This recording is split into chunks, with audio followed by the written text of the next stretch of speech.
Hello and welcome to a very special edition of our Tag1 Team Talk show. This is our second in a series about the Drupal Association and our series Sharing Space with the Drupal Association's engineering team. Today is a really big day for both of our organizations, Tag1 and the Drupal Association. After 4.5 years of hard work and development, Drupal 9 was just released recently. And in today's episode, we are going to cover and really shine a light on the Drupal Association's critical role in supporting the build and the release of new versions of one of the most important and largest open source projects in the world. We're also going to cover what we're going to be doing in the future of Drupal and exactly where we're headed from here in terms of Drupal's roadmap. I'm Preston So. I'm the moderator of Tag1 Team Talks, and I'm the host and editor-in-chief of this series. I'm joined today by a very cherished guest of ours today. We've got Tim Lehnen joining us from Portland, Oregon, CTO of the Drupal Association. Neil Drumm with me in spirit here in New York City. We're not in the same room, but we are relatively close to each other. Senior technologist at the Drupal Association and Drupal 5 core committer. Neil, by the way, was responsible for really defining the core committer role in the Drupal ecosystem. So thanks for joining us, Neil.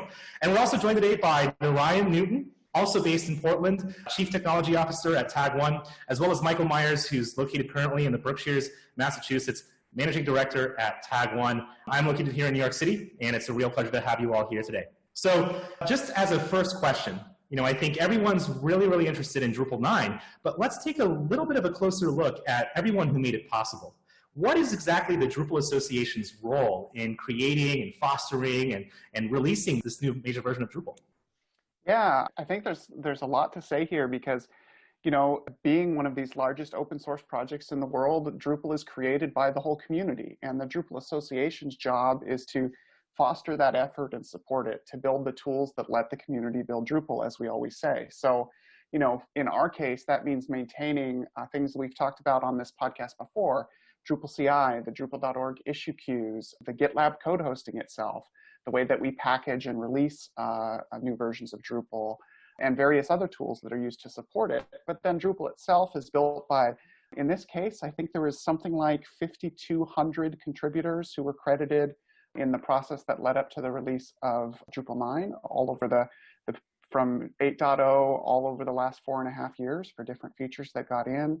And then the whole core maintainer team, which has representatives from a variety of organizations who help move forward specific initiatives and choose what has met the quality standards to actually make it into core. So, they're really responsible for building the software itself, but we're thrilled to be a part of that story and to support that effort and make it work. And, there's always new things that have to happen for every new major version, so. Absolutely, and I understand as well that one of the things that I think people often forget about the Drupal Association is obviously they're a very important force behind Drupal, behind all of the foundations of Drupal. And I understand that, Neil, you worked on some of these services that were required to be updated for Drupal 9. These are really important and key components of the Drupal ecosystem. Can you tell us a little bit about some of these services that you needed to update? Yeah, so some were more routine, like Drupal CI, adding new environments for new versions of databases and PHP to support the packaging pipeline that was rebuilt for Drupal 8.8. My coworker Ryan headed that up. And what the packaging pipeline is what generates the tarballs, which you download if you download Drupal, including if you're using Composer underneath it's downloading those as well.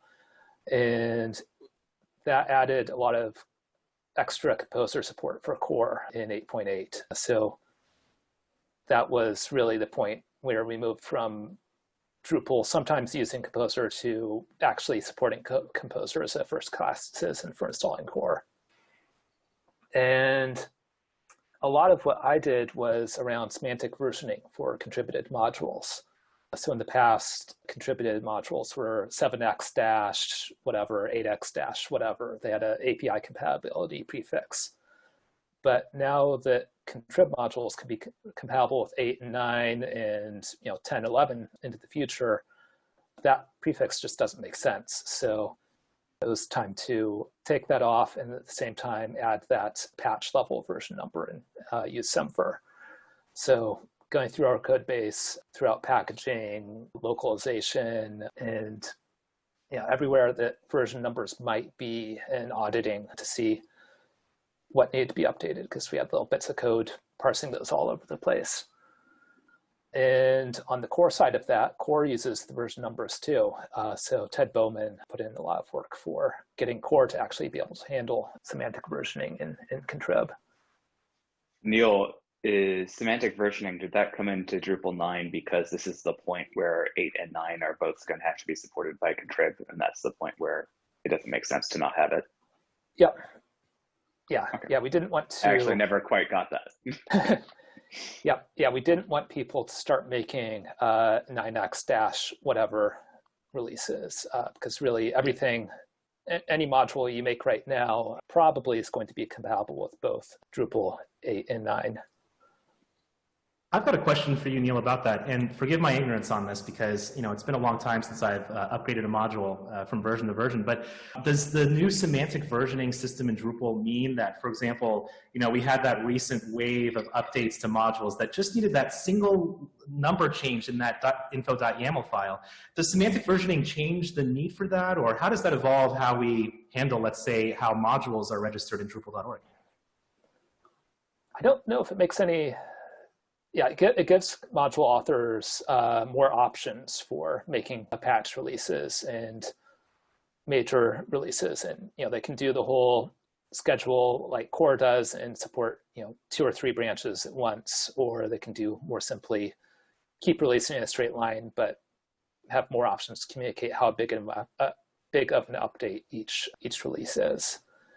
And yeah, you'll still be using some 8x dash whatever modules with 9, since 9 does support the Drupal 8 modules, and there's not really a need to move to semantic versioning until you're releasing a new major version. Wonderful. Well, I know that semantic versioning was a colossal amount of work. Obviously, you have a lot of different pieces to juggle, a lot of moving parts, so props to everyone on the team for that. And I also understand that you needed to update the Drupal.org API. Is that correct too? That is probably api.drupal.org. So routinely, just every 6 months, we add a new version of core to be parsed by api.drupal.org. Yeah, a big part of the API subsite, which itself, for those who are listening who might not know, actually parses out the doc block style documentation within the code base of Drupal.org and provides API documentation. Making sure that supports the next major version and every 6-month release version is really important. And similarly, that's effectively a documentation site.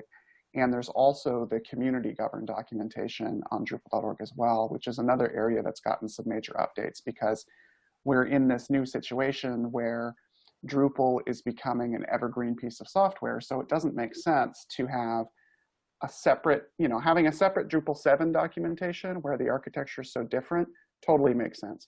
But having completely duplicated documentation for Drupal 8 and Drupal 9 really doesn't make sense anymore. So we've actually begun the process of merging that together and providing version-specific callouts so that where there are distinctions that are important, we can do that. But we don't have 2 copies of every way of doing things when they're fundamentally architecturally similar. Well, as someone who routinely goes to api.drupal.org, I can definitely attest to just how useful and rich that site is, and just the amount of maintenance it must take and the amount of thinking that must go into it is pretty significant. So I want to switch to a different topic now and kind of learn a little bit about the future of what's coming in Drupal 9. I think we've touched on this topic in a previous episode, but out of curiosity, is the Drupal Association involved in setting the Drupal roadmap? Do you all define the next product milestones for the Drupal roadmap? What's the involvement of the DA look like here? Yeah, this is another really interesting question, and it's something that's evolved a little bit over the years. I'll keep it brief because we have talked about it somewhat before, but historically, the Drupal Association has not been involved in setting the roadmap really at all, if we go back to the founding of the DA.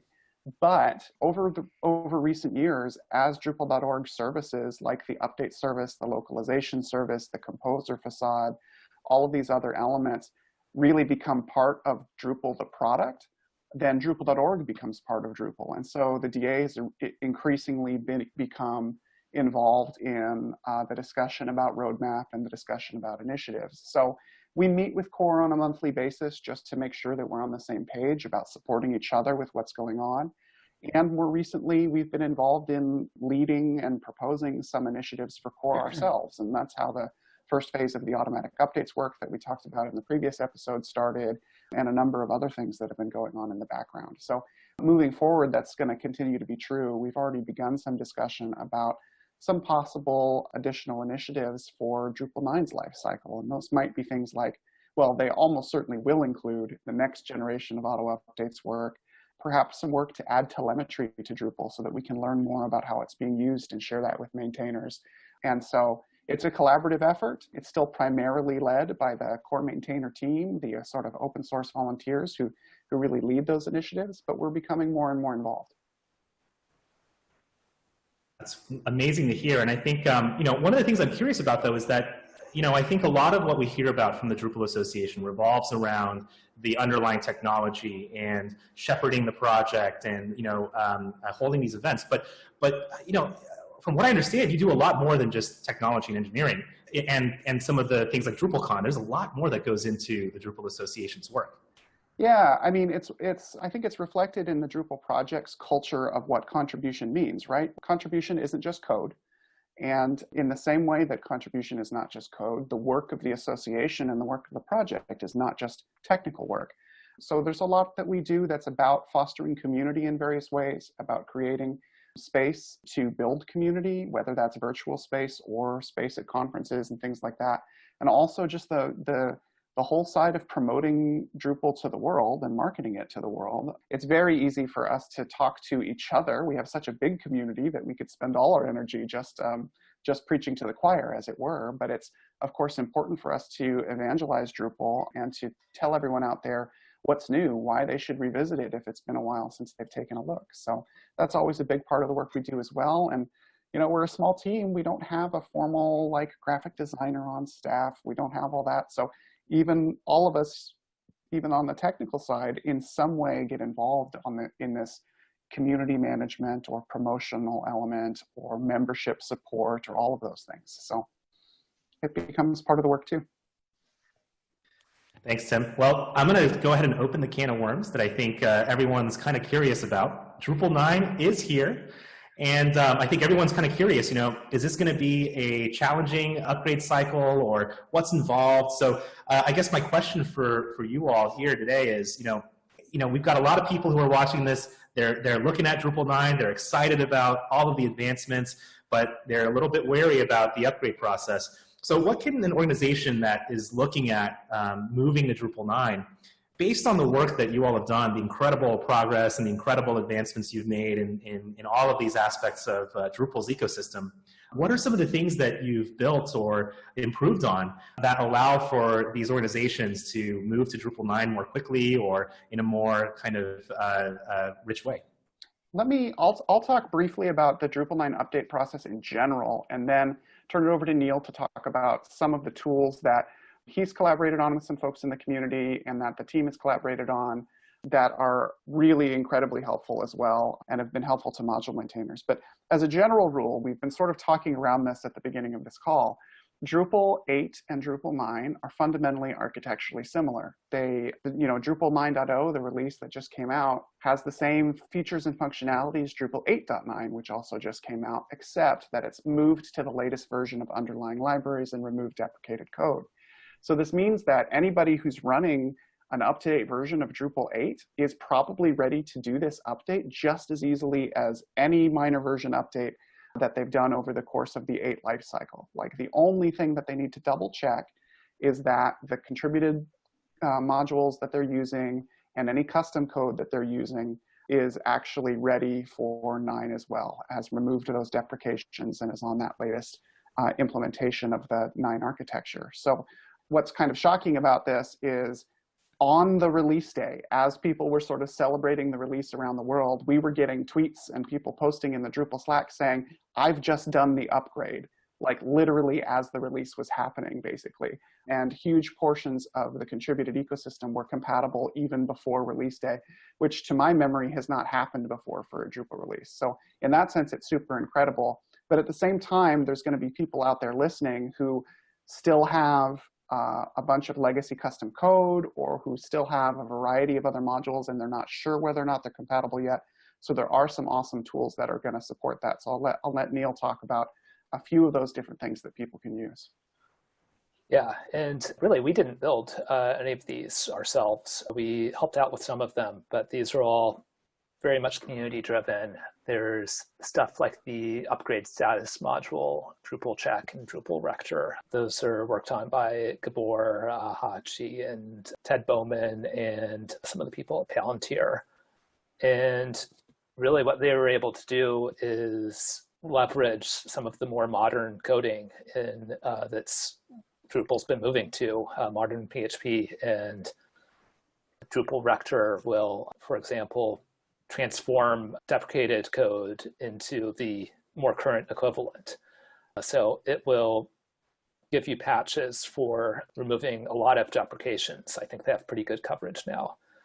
And the little part we helped out with was they wanted to run these on all contrib projects hosted on Drupal.org. So we were able to work with Ted Bowman to get a script together to do that and throw that onto Drupal CI. I used a large AWS instance and get patches for every contrib module in about 5 hours. And he's going through and having those be posted to issue queues for contrib projects. So maintainers will see those and hopefully apply them. And I think they have been applying those patches. And the same tools can be used for your custom code. So there's a good chance your custom code will be easily patchable to be compatible with Drupal 9. Well, I can definitely say that I've seen so many people in the Drupal community and contributors and module maintainers so excited about the ability to just run a bot and have every single kind of change they need to make be very clearly laid out in front of them. So it's a really wonderful tool. And now I want to go into a different part of the stack here. I think we've talked about Drupal and, the actual kind of Drupal CMS, but I think there's a lot of people who are also really, really concerned and worried, maybe not as much as they should be, about the infrastructural kind of considerations. How does hosting Drupal 9 change? How does kind of the underlying foundation of Drupal 9 change for those who are hosting their own kind of Drupal 9 installations? What does that look like in this new version? Maybe Narayan wants to speak to this in a little bit more detail and then talk about some of the things we're doing in our own environment.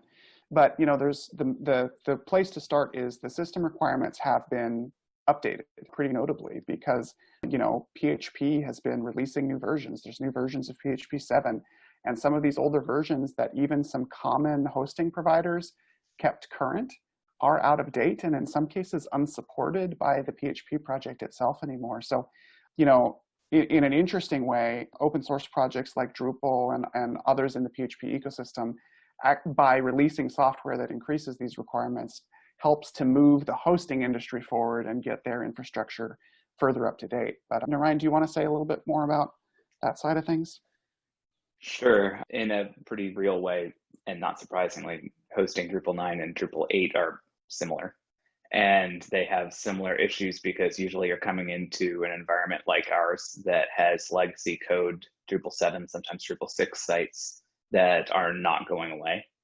Increasingly, you're not running one monolithic site, but you're running subsites, and we certainly run a lot of subsites. Drupal.org is very much not a brochureware site. Like, we have a lot of pretty complicated legacy code and integrations.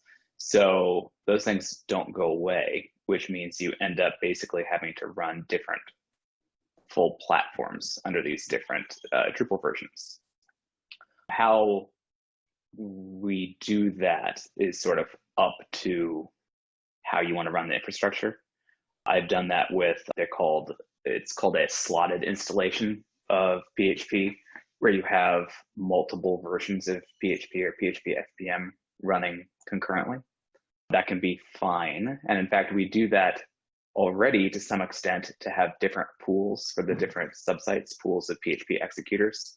so that they can be tuned differently, and so that each one can run as a different security context, so we can kind of isolate the sites. But going to Drupal 8, Drupal 9 kind of makes that more difficult. What we've done other places not on the Drupal.org infrastructure yet is actually use containers for this and treat the Drupal 8, Drupal 9 upgrade as a opportunity to switch to a more containerized workflow, because it can be more maintainable than slotted PHP installations.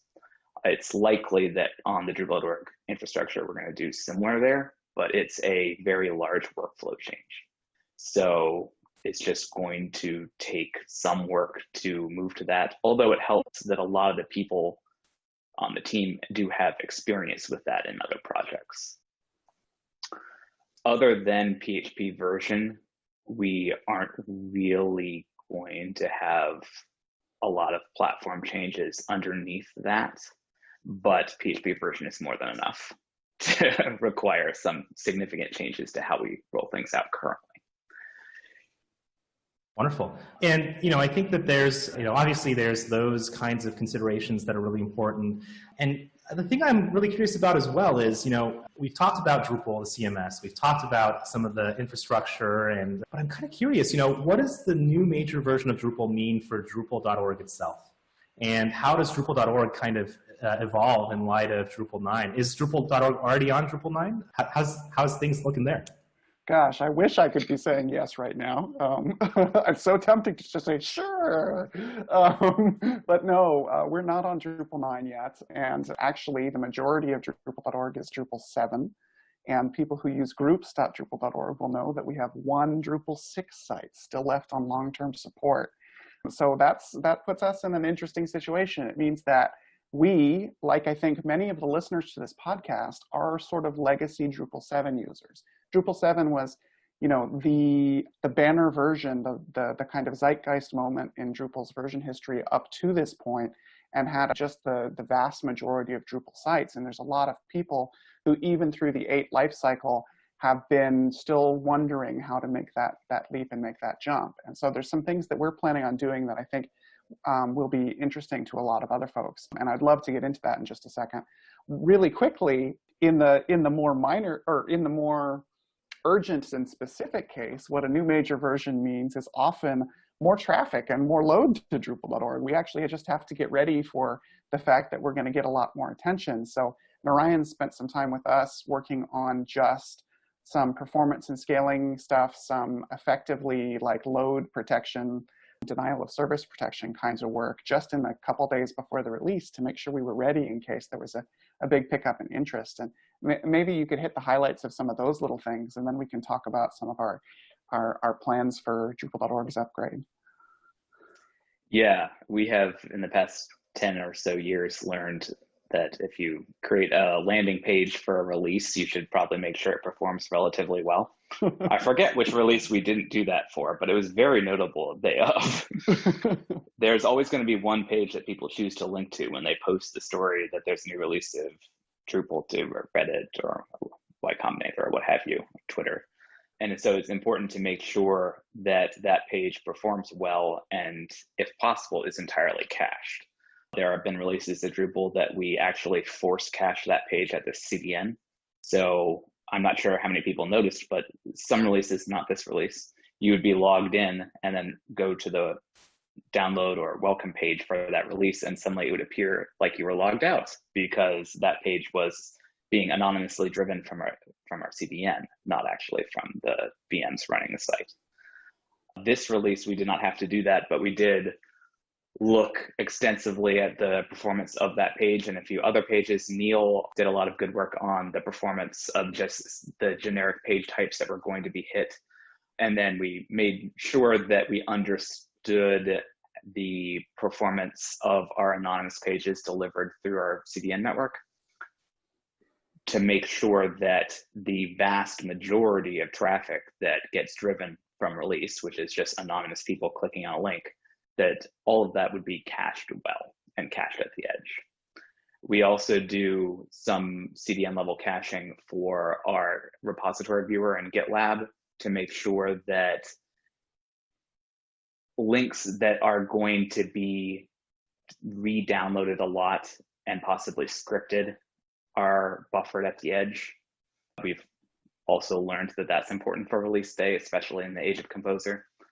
And also we have the tools that we've talked about before, Datadog for logging and Perimeter X, to keep an eye on bad actors during release day, which is something that is somewhat new for the past few releases, but has become a bigger concern. We have people that will be testing out various layer 7 denial of service attacks leading up to release to try to cause trouble for release because it's fun. We have people that will find the email address of the infrastructure team and add them to numerous mailing lists just to flood inboxes to prevent work. We had this time some mailman subscription spam that we're working around. So the security aspect of this is also there. The security / harassment side is there as well and needs to be prepared for. This one went fairly well though. And Narayan, I think you just mentioned, some really interesting kind of tools that really are important for protecting against obviously some of these really, really tough attacks from nefarious actors. And I think there's a lot of really interesting learnings that obviously the Drupal Association has gained. Some of these tools that you just mentioned, Perimeter X, for example, are these things that other organizations that are running on Drupal can use as well? Sure. Perimeter X is a interesting example because it's a very large application. But if you're really having issues with bad actors and distinguishing between them and legitimate use, Drupal.org is an interesting case because there's a lot of legitimate use of Drupal.org that for a normal site would definitely not be legitimate. But it's totally fine for people to be scripting things around Drupal.org, and we want to allow that.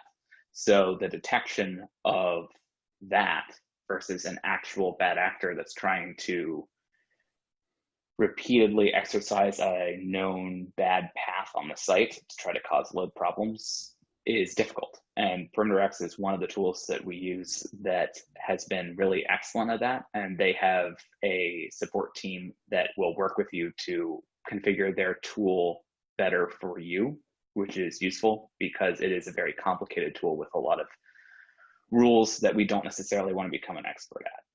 Also, it integrates with Fastly, our CDN. So the actual Varnish VCL and Fastly for our site, you can see where it calls into the Perimeter X platform and what it's doing specifically, which is very nice for both us knowing what's happening. And also, we're an open source project and we kind of want to know what is happening with our traffic. So yeah, they've been very nice to work with. They would be a great tool if you are a site that is at risk for this sort of thing. There are obviously lesser tools than that as you would build up to that, but Perimeter X is something to think about, certainly. Absolutely. And a lot of these considerations that you just mentioned, I think they're obviously at top of mind for a lot of performance and scalability folks. And actually here on the Tag1 Team Talk show, we just covered a new open source project from Tag1 called Goose. It's a load testing tool written in Rust. And please check out that episode for anyone who's interested in load testing and scalability. So let's go back to kind of your topic, Tim, that you just mentioned here. What's exactly what steps ahead are there for Drupal.org in terms of getting to Drupal 9? I understand that it's not quite on Drupal 9 yet. I don't want you to, give me a date today, but what's involved in making that happen?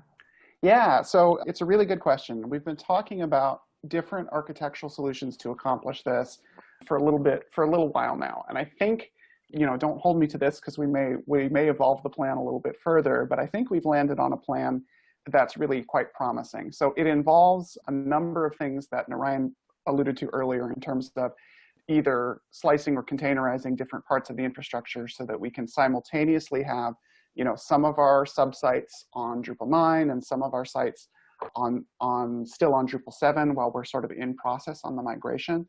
I think to step back, the most important goal for us is that we don't have this 2-year blackout where there's no new features and there's no support that advances the community because we're just busy trying to do a big platform migration, right? Like that's not a situation anybody would ever want to be in. And we don't really need to be in that. It's not a place where we have to find ourselves. It shouldn't be that kind of lift, but we need to be clever about how we do it. And I think our ultimate approach is for some of the smaller subsites, so api.drupal.org or jobs or localize perhaps, we'll probably do a more traditional replatform from the current D7 site into a Drupal 9 site. And that'll be relatively straightforward, the way that you might imagine any kind of regular changeover. For certain other sites, there's still a remnant of the legacy association subsite. Most of that, what we've actually done is moved it into Drupal.org itself as a section of the main www.drupal.org. And like the only thing still running there is when we run elections, and we're going to migrate that off too.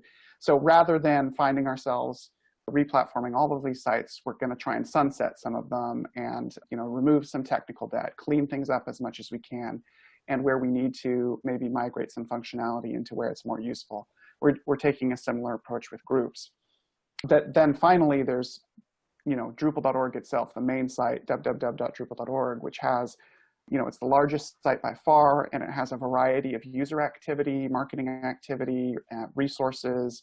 It does a lot of things. And so for that site, we're considering an approach where we would basically run the 7 site and a 9 site simultaneously and use the CDN layer to redirect you to the appropriate site based on the path. So for example, if we built the sort of front end of Drupal.org and kind of the marketing content on Drupal 9 as an early part in the process, we could use the CDN to direct people to any of those paths to the Drupal 9 site. But then as soon as they click over to, say, the issue queues, if those aren't ready yet, that could bring them back to the 7 site that's still in the progress of being updated. And that way we can actually progressively update this large, monolithic, complex site based on different paths and areas of the site that have kind of discrete components. So that's conceptually what we're thinking about doing. And there's considerations there. We'd have to manage identity. We don't want you to suddenly be logging in 2 different places at once if we can help it. We have to, think about different places where data might be fed from a view of a 7 site into a section that we're now trying to move to a 9 site, and make sure we can do all of that. But in principle, I think that's going to be a way that we can deliver a migration for Drupal.org as a large site, and yet still have capacity on our very small team to be delivering features and support for the project as a whole. We don't want to stop that just to undertake this migration. So that's I think what we're going to try and do. And I think it's an approach that could be very useful to some of the listeners out there who may find themselves in a similar position. If they have a large installation and there's these discrete components that they'd like to tackle one at a time without having to just wait to the end to, switch over all at once. There's one case study on Drupal.org. If you search for I believe it's the MuleSoft case study, they used a similar approach. They did the CDN path-based redirection for different sections of the site when they did their 8 migration. And I think that might have some useful information for anybody listening who thinks, maybe we should try that. See, Drupal can be a microservice.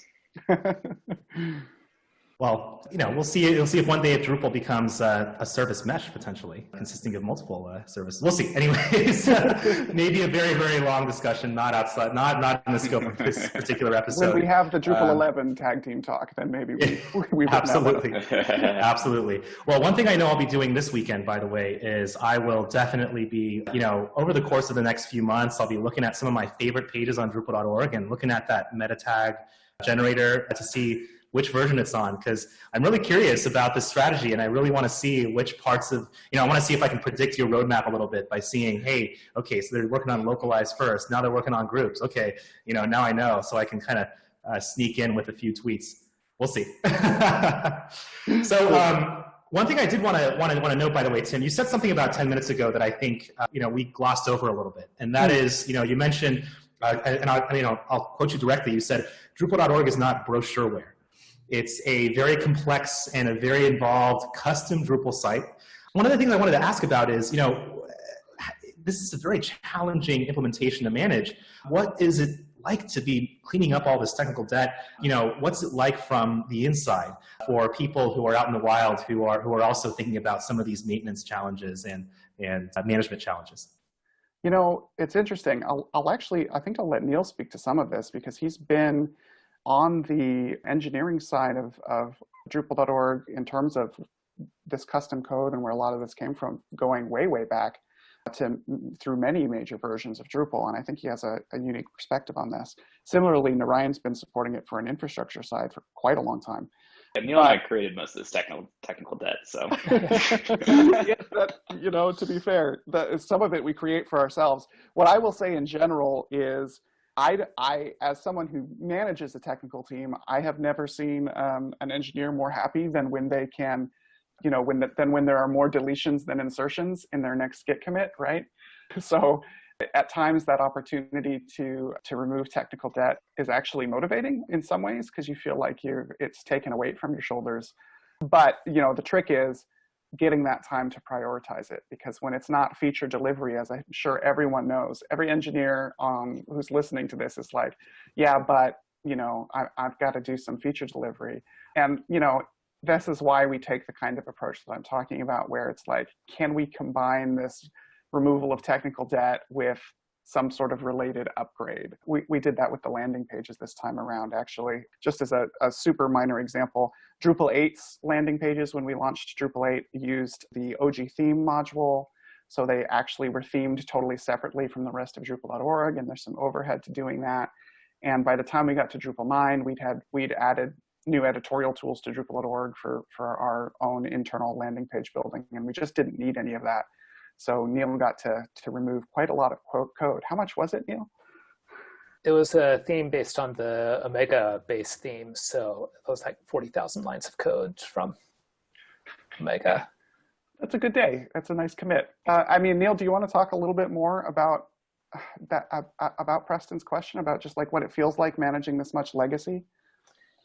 Yeah, I always try to clean as I go and, try to leave less technical debt when implementing a feature than before. So yeah, the landing pages was a big one. We still have the one kind of, I guess, Drupal 6 era landing page we have is the Drupal 7 launch page, which is a custom template, which has held up pretty well, but it's not something that will be going in the same form into Drupal 9. And yeah, doing some work with community on the Getting Involved guide. That's old book pages, which most of the other book pages have been migrated into other content types. There are more modern, entity references to keep track of the hierarchies and who's maintaining what.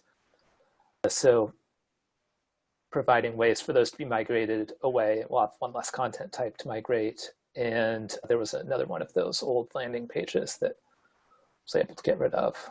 And yeah, with new features, trying to find ways of doing stuff with, related to GitLab, for instance, doing that in a more headless way if we don't need the data in our database. So hopefully the JavaScript rewrite won't need too much work, if any work, once it's shifted into the new platform. I think that's one of the things that a lot of people forget about the kind of, the amount of legacy that Drupal has amassed, and it's legacy in both senses of the word, not just, old craft, but also an incredible historical kind of, journey that Drupal has gone down. And I think it's really interesting now that we're moving into these ideas of how do we address not just the technical debt in PHP, but also in JavaScript and some of the client-side code that is now being introduced. It's very interesting. Narayan, I want to get you in on this too. Since you also said that you're responsible for some of this technical debt, what's it been like for you from the inside? How does it feel to be undertaking this kind of renewal? And, I think this simultaneous approach of saying, we're going to add new features and, in the process, replace some of our technical debt was a really interesting approach. What's it been like for you on the inside? Well, I think from a systems perspective, at some point, you always end up hating what you've built. So being able to shut off things that have definitely outlived their, not usefulness, but outlived their quality is satisfying. Like when we went to GitLab, being able to turn off the old Git servers where we had a custom written twisted conch SSH daemon that was spawning off Git processes that wouldn't close correctly because there were hanging file descriptors, and I had a Reaper script that would go and clean them every 15 minutes. That was very satisfying. And so, and I'm currently working on replacing our NFS cluster that I may have built in college. So it's very satisfying. From the infrastructure side, we're close to not done, but at a point where we could pivot into not just legacy, but also new ways of running things, getting containerization into it, supporting Drupal 8, Drupal 9, being able to change workflow a bit. It's getting more exciting, but there has certainly been a lot of legacy to work through.